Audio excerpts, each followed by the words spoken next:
Hello Libra, welcome to your November Tarotscope. So I have a single card for you for the month of November. The first 2/3 of November is Scorpio season, and then we will be in Sagittarius season at the end of the month.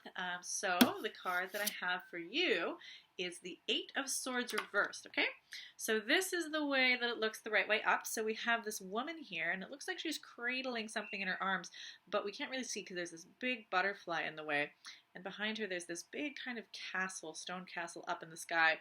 Lots of kind of blues, kind of bubbly clouds up here, and then a bunch of swords. And it came out upside down like that, okay?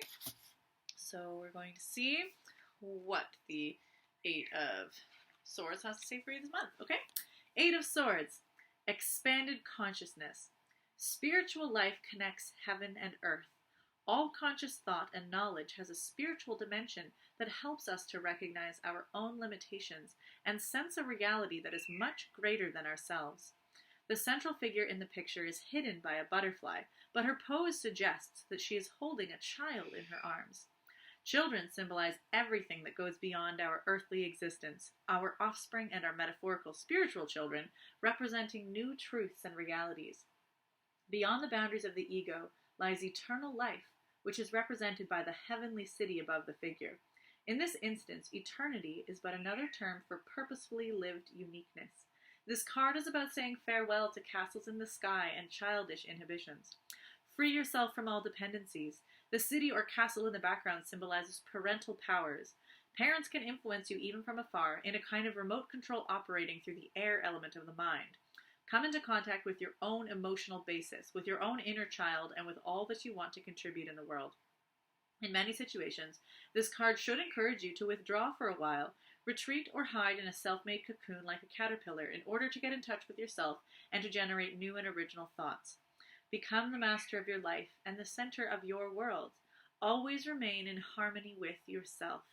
You will become comfortable and relaxed in everyday life when you reestablish your own way of thinking, acting, and desiring.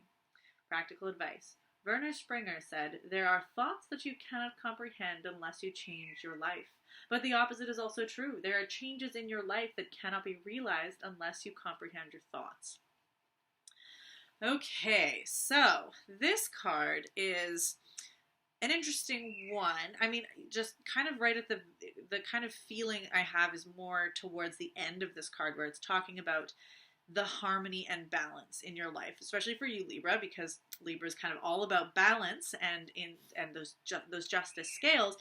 And if you are feeling in disharmony, it's a lot harder for you as a Libra to really connect with yourself and connect with your kind of power essence if you are feeling unbalanced.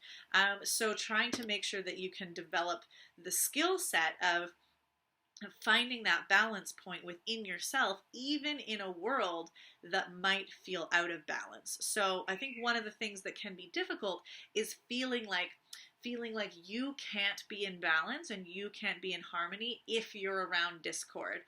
And so in order for you to feel safe, you want to kind of force harmony or order on things around you so that you can feel okay, which means that you're either constantly in distress because there's often a lot of discord around and trying to make things feel harmonious so that you can feel good, or you're kind of always in a flight stage of doesn't feel good here, gotta run to where it does feel good. Oh, it doesn't feel good here, gotta run to where it does feel good, and kind of always fleeing, looking for this harmony, when really you're trying to find that balance point within yourself so that you, no matter what the outer situation is, you can have that accord that you're looking for. There's this great phrase which is like when you think of like a teeter-totter, so like, you know, this kind of beam here on the teeter-totter and that it's on this lever, it's this idea that the fulcrum itself, that center of the teeter-totter, never feels a shift, no matter how far the forces teeter one way or another. The ends, the polarized ends, wow, they feel like a lot, but that center balance point, there's never actually, the force goes through it without actually making it move. So what you might sometimes feel, their suggestion in this card right now, is to try to, if you feel yourself of the scale that tips back and forth, try to find yourself as the fulcrum of the scale rather than the ends, so that no matter what forces have to move in your life, you can still feel, it doesn't have to affect you so aggressively. You can still be a part of the balance, that leverage point, without that whiplash of the up and down.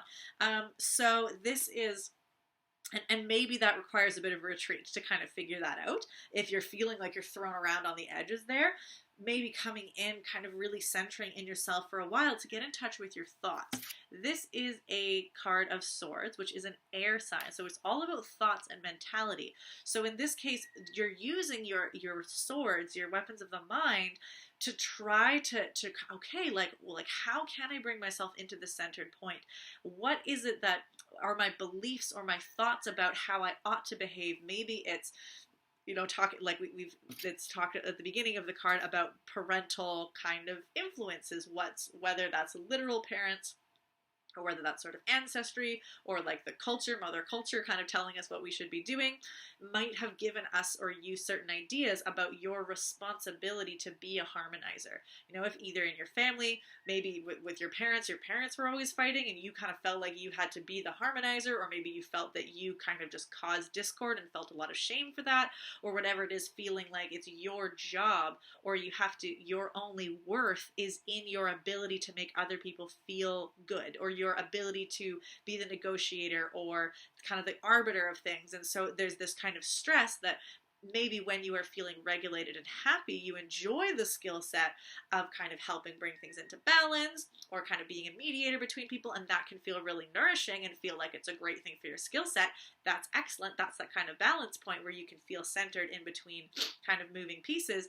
But if you feel like it's an obligation, or your only sense of value is in trying to help people in that way, or that you have to kind of pay your way through trying to make things harmonious, and trying to anytime you see a disagreement you feel you have to jump in, then that's going to be stressful. Then that's going to kind of, that whip at your back is never going to be good enough, and then it's always going to be this stress of, I have to make everything feel okay to find my own value, or I'm burnt out and I have to run away from anything that looks like disharmony because it's exhausting.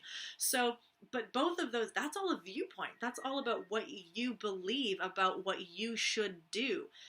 There's always going to be chaos. There's always going to be people that like are knitting at each other. There's always an opportunity to try to bring in harmony and arbitration, but you don't have to be obligated. It should be something that you do because you have the desire to do so, and also the consent to do so. Sometimes, you can just jump in and like nobody asked you to, and you just feel like you need to like make it right. So consent is important. Your sort of sense of whether you should be or whether you get to do something is important as well. So all of that is, something to think about this month. So the first 2/3 of the month is Scorpio season, and Scorpio is definitely intense. There's a lot of intensity. There's often a lot of bringing up of things that have been repressed. So often a lot of trauma. So people can be quite triggered. You yourself might be feeling a little bit triggered as well into that fight or flight mode. So there might be a lot of feeling of a need for arbitration, or a lot of strong emotions going around, as in this might be a really big teeter-totter. So if you are feeling like you're on these crazy up and down ends, trying to, again, maybe go into that retreat, bring your mind in to help you bring yourself into that middle of the line, that fulcrum point. And also, again, part of resolution is allowing conflict to happen first, so that we can know what the conflict is about, so we can resolve it. So as people maybe around you, or you yourself, there's a lot kind of getting dredged up, maybe let that kind of feeling of disharmony stay for a bit instead of just trying to fix it. Because often what can happen, sometimes the reason how we push things down was by artificially trying to make things calm, artificially jumping to harmony. And that may have something you've experienced or other people have experienced, where in order to try to keep the peace, you pushed down your own needs, you pushed down your own thoughts. So maybe this season is actually going to be a lot of your own frustration, your own anger of feeling like your boundaries were violated, or that you violated your boundaries yourself on behalf of other people, whether they asked you to or not. So all of these things are possible to come up. Try to stay regulated, try to bring yourself to that central focal point of that teeter-totter, and so no matter what happens, you can handle it. And then towards the end of the month, we get to Sagittarius season, and Sagittarius is all about truth, the search for truth.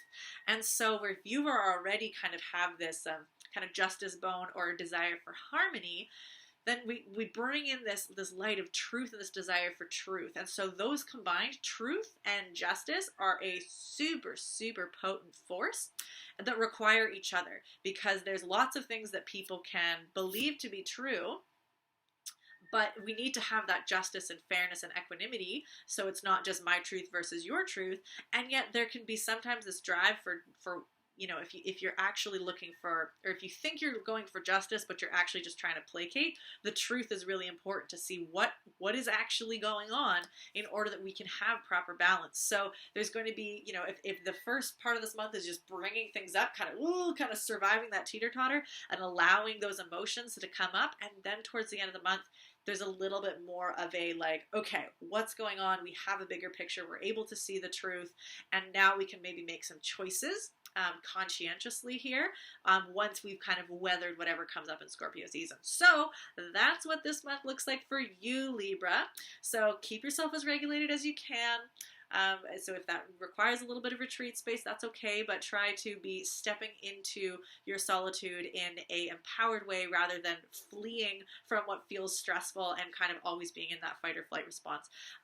So if you did want any extra support and especially awareness of what's going to be coming up in the planetary transits this month or for the rest of Scorpio season, the Scorpio season Pay What You Can forecast is up and available on my website and my YouTube channel. Super appreciate all of your donations and generosity that helps me keep making this content, and that will just help you with your equilibrium as you navigate this month. So best of luck, Libra, and I'll see you next month.